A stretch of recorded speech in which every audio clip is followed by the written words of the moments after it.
Hi everyone, and welcome back to the This and That Knits Knitting Podcast. This is the second episode where I will show you what I've been knitting and also some plans that I would like to knit in the future, and a little big bag of yarn acquisitions. The scenery here is a little bit different because I recently moved to Iceland, which is also why I haven't posted the video in a really long time, and it's been a really big adventure, and I've gotten a lot of Icelandic yarn, which I'm very happy about. So I really did come to the right place. But also some of my knitting desires have changed a little bit, which is interesting because I didn't think that would happen. So yeah, grab something to drink maybe. I forgot my mug that I prepared at home. I just walked a few minutes out of the house to come here because it is such a lovely sunny day today, even though it is still a little bit windy, but that's just typical in Iceland now. So to start off, I finished my Clematis sweater that I'm wearing right now, and as I mentioned last time, I did it in a little bit of a thicker yarn that is recommended. I did it in the Borstet Alpaca by Sandnes Garn, and I'm really happy with how it turned out. I had to finish the sleeves last time, and I did a little bit of shoulder shaping here, but not the way that she does it in the pattern. She recommends to do short rows, and I just, because it is such a thicker and stiff yarn in this sense, I just did my decreases in different places, which gives it a little bit of a elbow fold that I really like. And it took me forever to find matching buttons that I wanted to use, so immediately after finishing it I blocked it with a hand steamer. So I steam blocked it, which I think worked out beautifully. It didn't felt or anything. All I did was elongate the sleeves a little bit and just make the body less tight fitting, or at least fitting that it would only fit around here, around the chest area, and then a little bit looser where my hips are. And I personally like wearing it closed, but of course, because they are buttons, you can open it, and you could wear it in kind of like a semi-open thing. And if you're not familiar with the Clematis sweater, it is a sweater and not a cardigan, because here, as you can see, the front pieces are sewn together at the shoulder seam, so you do have to put it on like a sweater. You can't open it completely, but I absolutely love this pattern. I've gotten so many compliments for it by non-knitters and knitters, which is really nice to hear always. And I got the buttons here at the Hand Knitters Association in Reykjavik in Iceland, and they were so expensive, and I'm trying to find places where I can get cheaper buttons, because so far buttons have always been kind of a setback almost as much as yarn, which I think is crazy.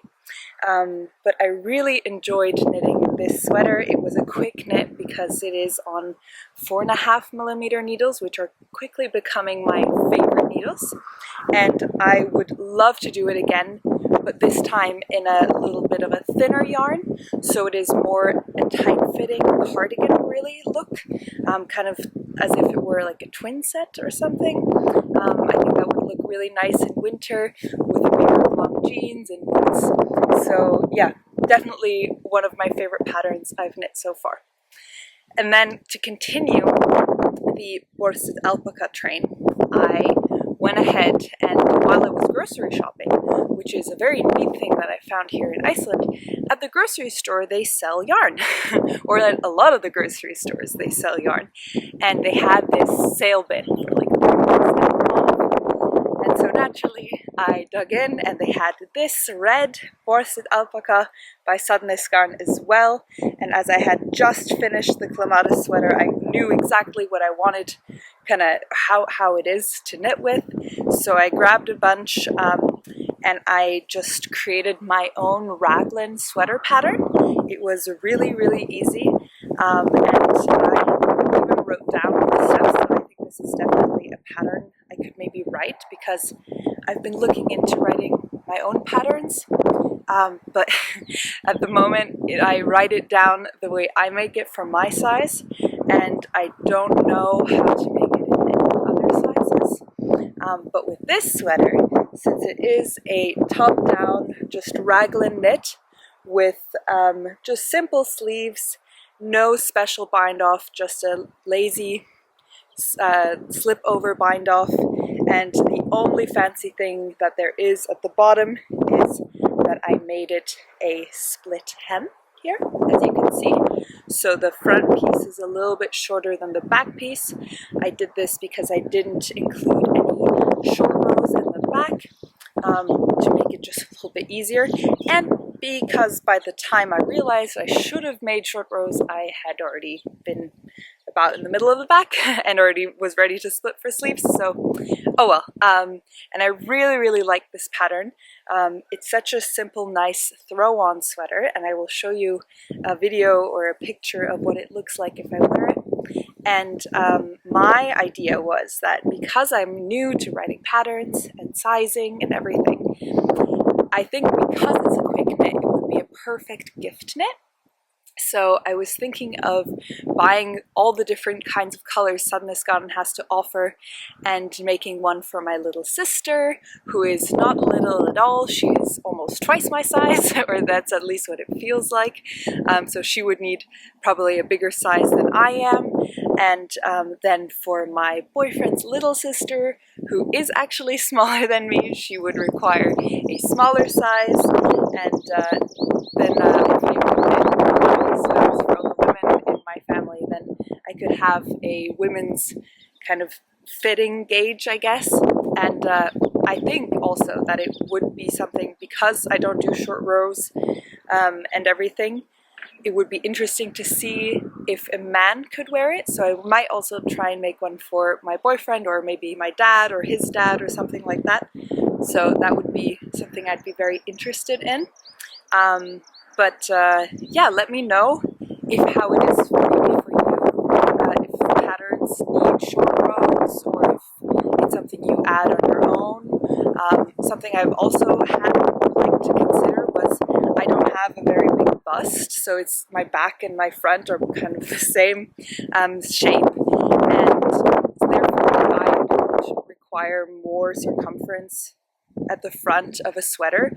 Do you who do have a bigger bust have to change maybe patterns a little bit, or what do you need in a pattern for it to work out for you? I'd be really interested to know, so please tell me. And this is just the simple raglan sweater that I made. And the second thing I finished was the Icehouse hat.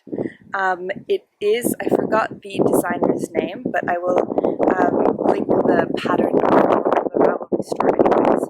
And what I really love about this is I personally don't like decreases. I think they don't look pretty, and this hat solves it perfectly, because the way it is designed is that you knit it inside out. So this is the side that I knit it on, and here you can see the kind of like scraggly decreases that I did. But the way you're supposed to wear it is that you then turn it inside out and you just fold it up, and then the decreases become much smoother, and it looks more like a design than an actual decrease. So I'm a big fan of that. Something that I don't like particularly, and I don't know if that's the way I knit it or if that's the pattern, you do the decreases in a specific pattern. By the way, it's a free pattern, so go ahead and knit it. It's really great. You do the decreases in a specific pattern, and then at the end you do it quicker, so the decreases are much faster. And I felt like if you wear it, let me put it on, if you don't pull it down all the way, or when it rides up, it creates kind of like this little tip that I don't particularly enjoy. I feel like I look a little bit like a bottle, like a baby bottle. But I really love the color. It's this Lang yarn, the 120 Merino, in a burnt orange color, or like coppery color, that I absolutely love. It's perfect for fall or just outdoorsy, I guess. And I am really happy with the way the hat turned out. You have to be very neat in weaving in your ends. That's the only thing, because you do turn it inside out. But you could also, I mean, technically it could be a reversible hat. So if you do the hat at the bottom with a different color and then finish at the top, you would have kind of like a cool band, I guess, at the bottom. Or if you do it as a double layered hat, you know, there's many variations you could do. So little hat for very cold, windy Iceland. We had a heat wave here a week or 2 weeks ago, and a heat wave meaning like 20 degrees Celsius. But it was really, really nice and very uncommon to not, you know, wear a sweater or a hat or something. So really enjoyed it though.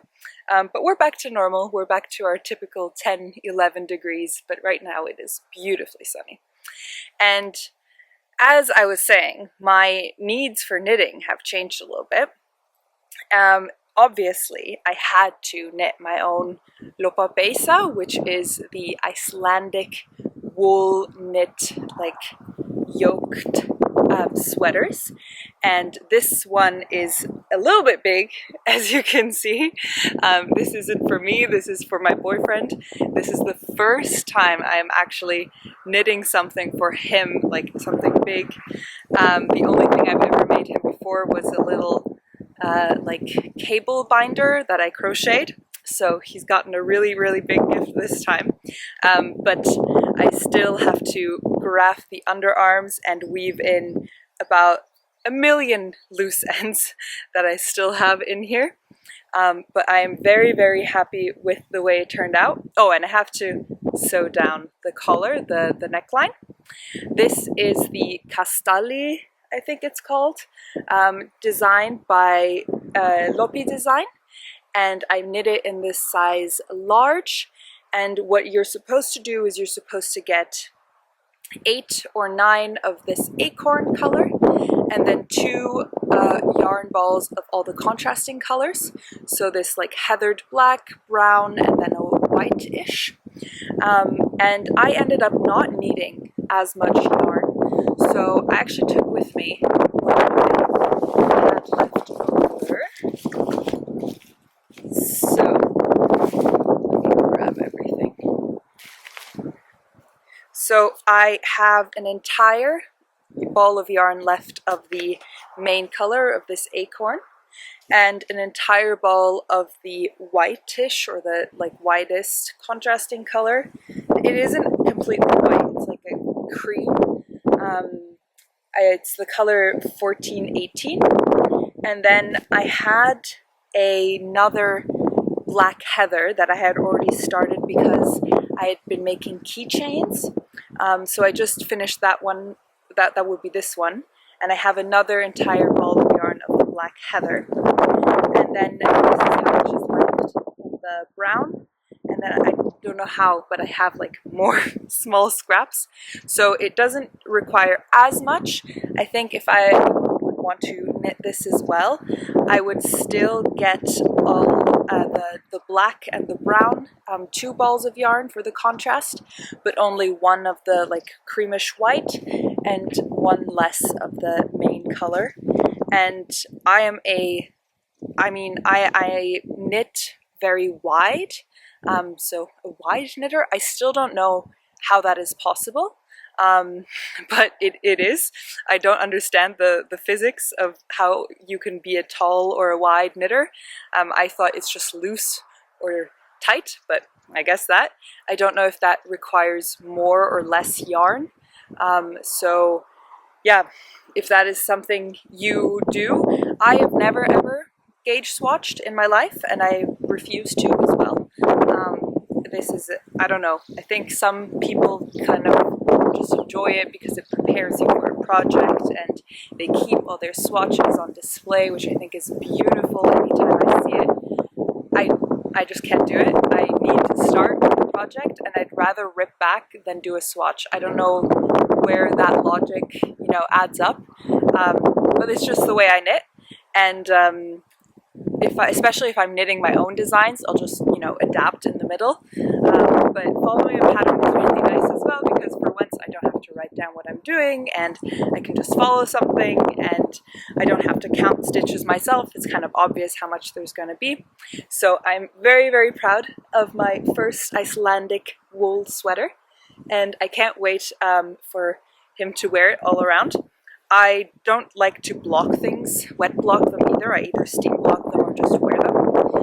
But I think, actually no, I don't think I will block this either, because the the color work is very even. It's not bumpy at all, and he wore it quickly. The sleeves are fine. I don't need to stretch them, nothing. So I think I'm just gonna weave in, knit, sew down the collar, and then just hand it over to him. So very happy with this big sweater. And those are the only three things, or sorry, 4 things I finished. I feel like other knitters are just zooming by and new projects are done every single day. The worst is if you follow Petite Knit on Instagram. I feel like I can't even, you know, look up a pattern as fast as she can knit one. It's crazy.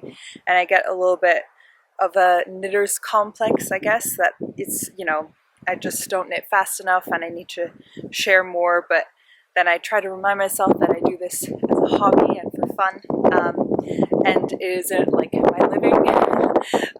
But still, you know, it sometimes I feel I'm too slow and it takes too long, but I really enjoy knitting anyways.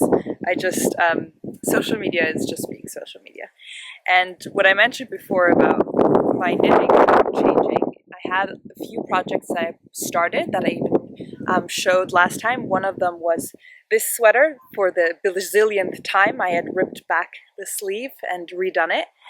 And the thing is, I can't find the motivation to finish the objects that I had brought with me while moving here, because they just don't fit what I want to wear when I'm here, or also kind of the yarn. I love knitting on the rustic yarn that is here in Iceland while I'm here, or just yeah, I mean, this is alpaca and soft, but I don't know, it just feels kind of wrong to be knitting such luxurious mohair knits that are kind of, for me, more city wear.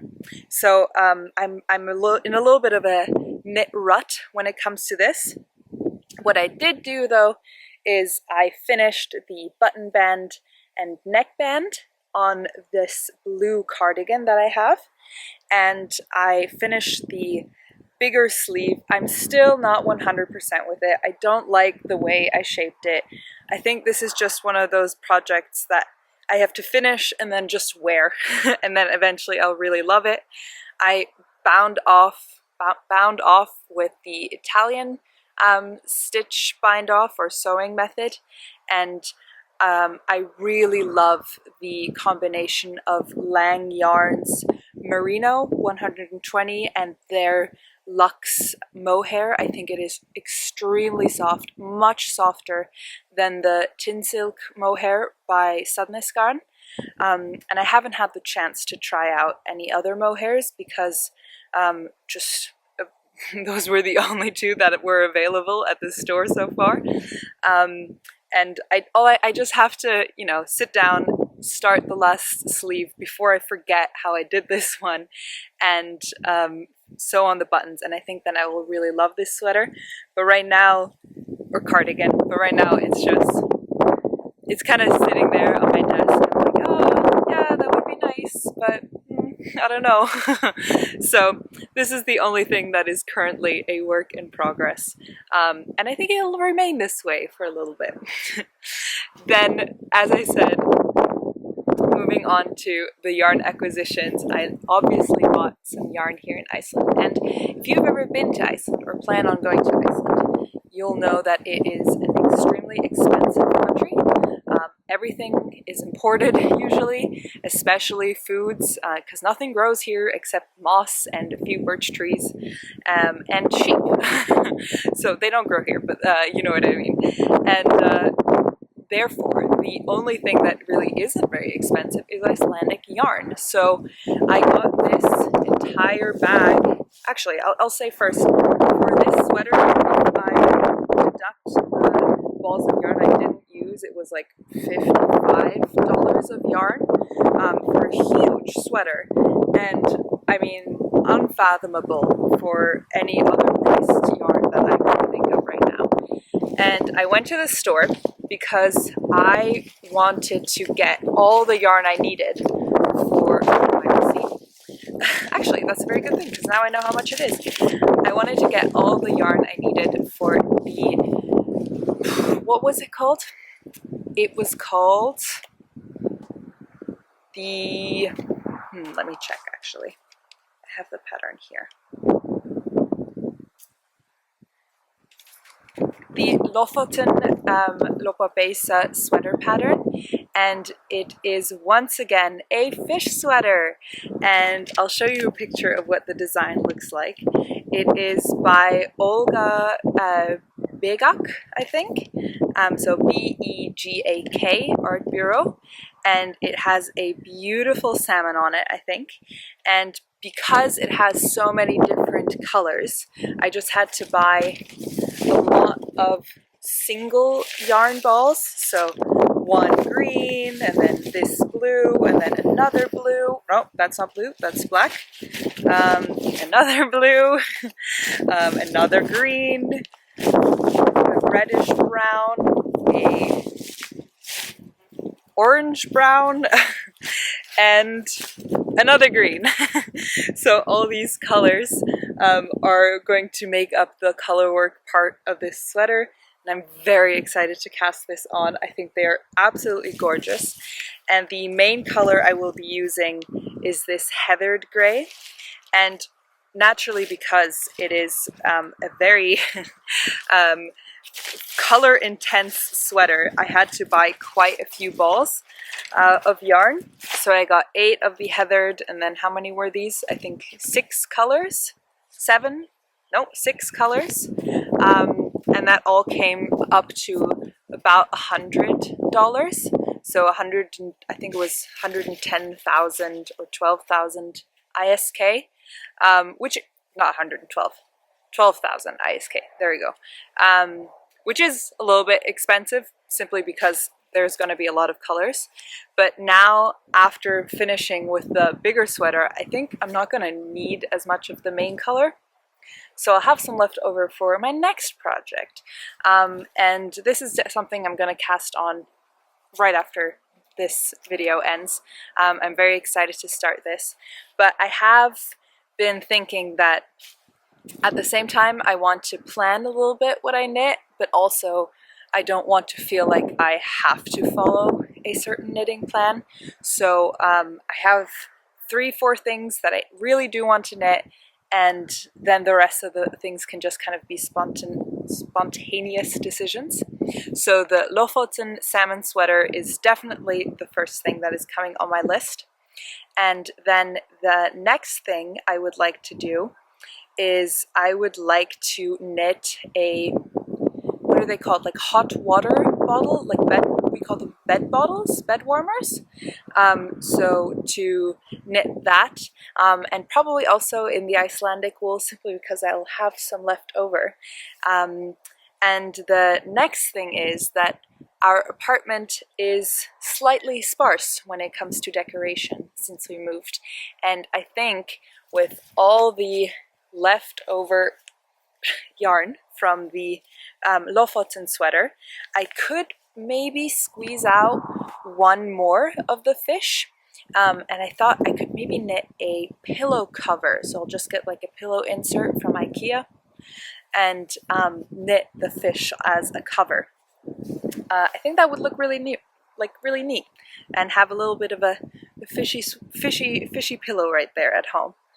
And then the last thing I am planning on knitting is these small, I can't show you like this, I'll show you like this, the small keychain Lopapeysas, simply because I'm going to have so many different colors left over. They're a quick 1-hour knit, I think, and we lost our apartment key already and had to go get the replacement from our landlord, so I think a keychain would be a good addition to my knit projects. And I think I'm going to focus on knitting what I actually want to knit right now, which is all of the Icelandic yarns. The Léttlopi is like kind of the classic, but they also have thicker ones and unspun ones, and I've never knit anything with unspun, so that is my next goal as well, to see how that would work out. And I hope that you enjoyed this little knitting podcast. I never know how much personal details you would like to hear about. If you want to know what it is like moving to Iceland, or see a little bit of the surroundings we have here, please let me know. Otherwise I'll just stick to knitting. And I really hope you will come back again to the next video, when I'll show you hopefully how far I've gotten on the Lofoten sweater, which I am very excited for. So thank you very much for watching. I hope you had a good time and knit something by the side maybe, and see you next time. Bye!